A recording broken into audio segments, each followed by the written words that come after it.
coming out today. As Brian said, my name's Scott Peoples. I'm chairman of the board for an organization called Veterans for Responsible Leadership. I'm also an Army veteran of the 82nd Airborne Division. Now today, up in Washington, Speaker Mike Johnson has called this a Hate America rally. All I can see are freedom-loving patriots that love this country, and the only thing we hate is what the Trump administration is doing to this country. When I was in the Army, I had a commander that told me, live for your legacy. What that means is life is short. So how do you want to be remembered when you're dead and gone? When I'm on my deathbed, I want my grandkids and my great-grandkids, when they ask me, what did you do when fascism came to America in 2025? What did you do to stop it and fight for democracy? I want to say that I gave everything I had, because democracy is not a spectator sport.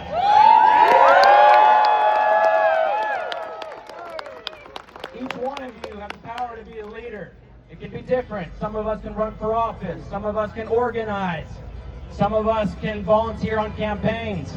Some of us can dress in frog costumes. Humor and mockery is how we fight against fascism and authoritarianism, so I love it. But we all need to find what we're fighting for. For me, I got my wife and my 2 kids here today. I got a 5-year-old daughter and an 8-year-old son, and I want them to grow up in a country that I remember growing up when I was a kid. I was 15 years old when the Twin Towers fell, and I knew at that moment I wanted to serve my country. But I tell people I didn't join the country because of what happened on 9/11. I joined the military because of what I saw what happened on 9/12.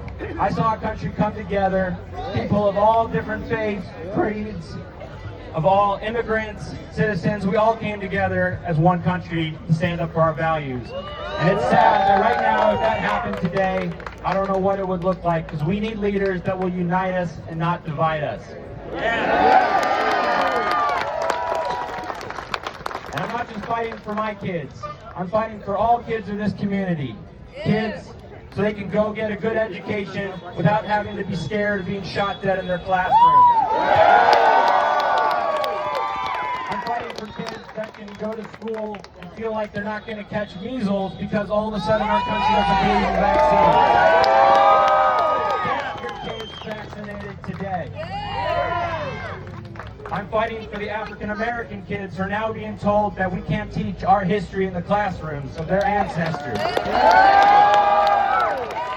We need to fight to have our entire history taught, because we would need to learn from it. The good, bad, and the ugly. I'm fighting for the LGBTQ kids. We're scared. We should all teach our children empathy and compassion, and we should all live in a country where you can live your authentic truth, not be scared to be bullied because of who you love. I'm fighting for the immigrant children. This week, me and my family took a trip to New York and got to see the Statue of Liberty. And I remember going there as a kid, and I used to be so proud of this country, because we were a country that people would fight and crawl over broken glass to get here, just to have a piece of the American dream, because we would welcome them with open arms.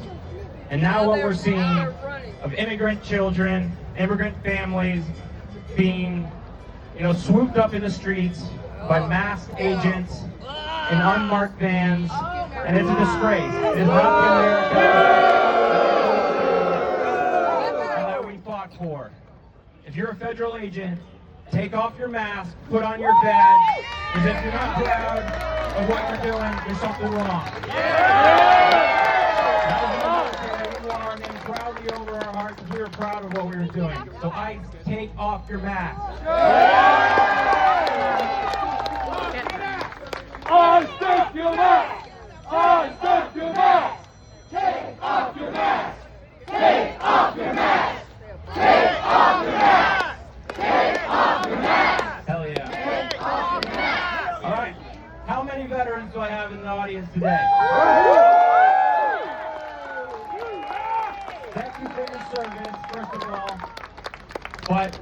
need you now more than ever. I know your bodies are broken down. You've already paid your debt to this country, but what you do now in this moment is more important than anything we've ever done before it. Veterans are still one of the most respected communities in our country, so silence is complicity. If you're a veteran, be loud. We need to talk about how it is not normal that there are troops in the streets of our country. I served in the 82nd Airborne Immediate Response Force Division, and we were trained to do any mission within 18 hours, but I couldn't ever imagine being talked about being sent to an American city to knock down protesters that are just using their First Amendment freedom. It is not American, it is not right, and if you're a veteran, speak loud and proud, because we know what this country is supposed to look like, and we know what we fought for.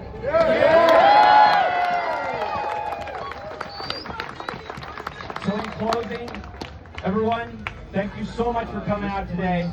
We have to remain joyful, we have to remain hopeful, and it's so cool to see in the last year how big these protests have gotten. They're only going to be getting bigger, but it's what you do in between the protests every single day to fight for democracy, to fight for your neighbor, to fight for your community, because America is worth it.